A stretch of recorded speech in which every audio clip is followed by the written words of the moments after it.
Baik, selamat malam Ibu Diana. Saya Adrian Pranis Ambiwa dengan NIM 234505149. Nah, saat ini saya membahas tentang waris. Nah, pertama-tama apa itu waris? Waris adalah proses hukum yang mengatur perpindahan harta benda dari seorang yang meninggal dunia atau disebut pewaris kepada ahli warisnya.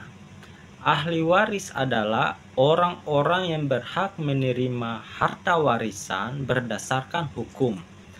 Nah, hukum waris di Indonesia diatur dalam Kitab Undang-Undang Hukum Perdata atau KUHP Perdata. KUHP Perdata mengatur berbagai hal terkait waris seperti: pertama, jenis-jenis ahli waris. KUHP Perdata membagi ahli waris menjadi beberapa golongan seperti ahli waris garis lurus ke bawah atau anak, cucu, dan seterusnya. Lalu ahli waris garis lurus ke atas atau orang tua, kakek, nenek, dan seterusnya. Kemudian ahli waris garis samping, saudara kandung, saudara tiri, keponakan, dan seterusnya. Dan ahli waris sedarah atau keluarga jauh. Kemudian hak waris.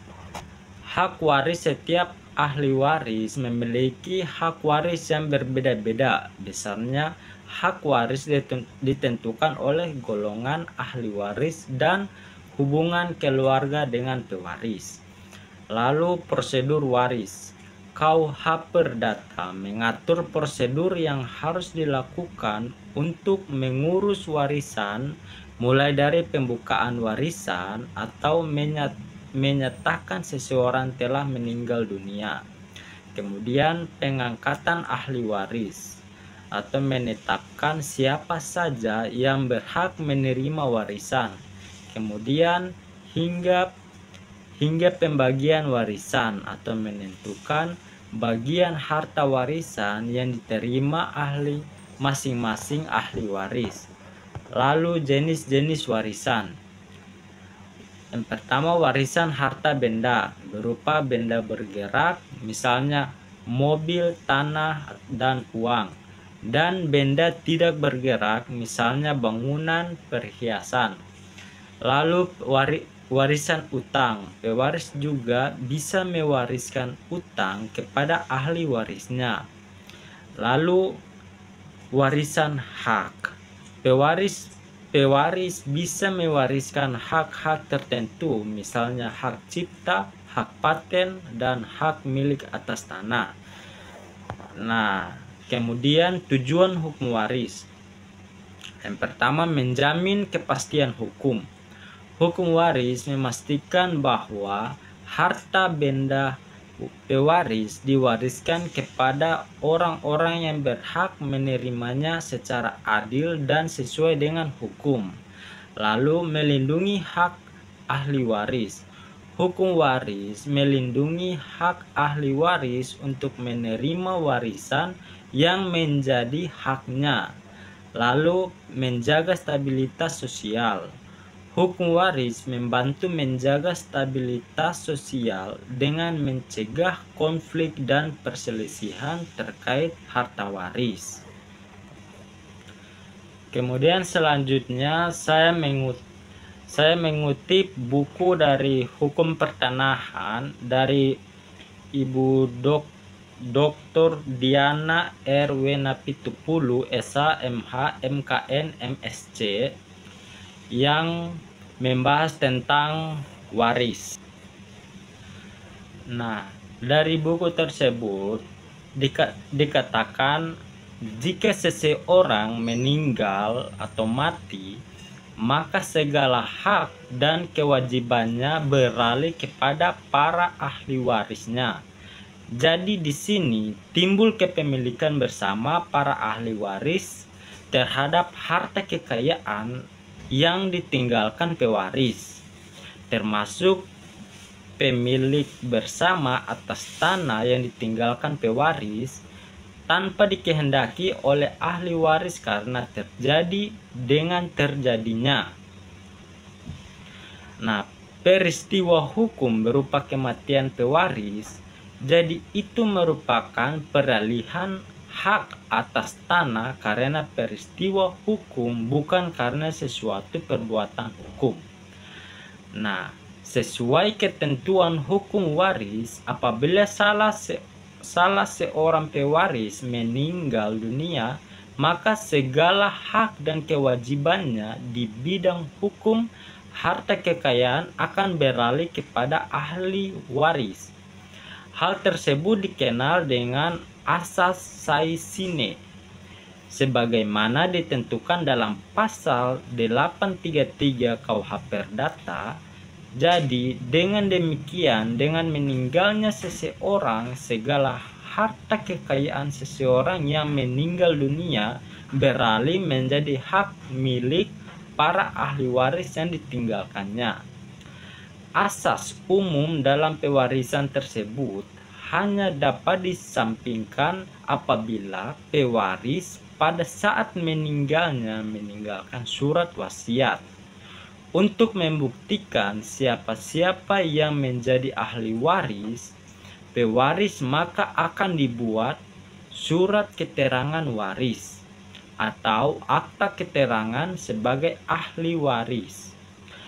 Dalam pasal 20 ayat 2 UU nomor 5 tahun 1960 tentang pokok-pokok agraria menyatakan hak milik atas tanah dapat beralih dan dialihkan kepada pihak lainnya jika penerima warisan terdiri dari satu orang. Pendaftaran peralihan hak tersebut dilakukan kepada orang tersebut berdasarkan surat tanda bukti sebagai ahli waris.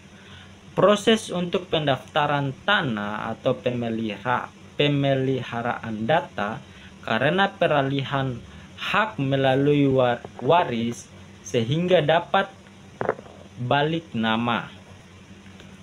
Balik nama sertifikat adalah yang pertama, membuat surat kematian yang dibuat oleh kelurahan, tetapi jika perkawinan dicatat di catatan sipil, dibuat akta kematian yang dibuat oleh Dinas Dukcapil yang ada di tingkat kota atau kabupaten. Lalu yang berikutnya, membuat surat tanda bukti ahli waris. Bisa notaris, tetapi jika letak tanah di desa, cukup keterangan waris dibuat di kelurahan agar didaftarkan pada kantor pertanahan. Kemudian membayar pajak atau BPHTB ke waris. Kemudian PBB 10 tahun ke belakang.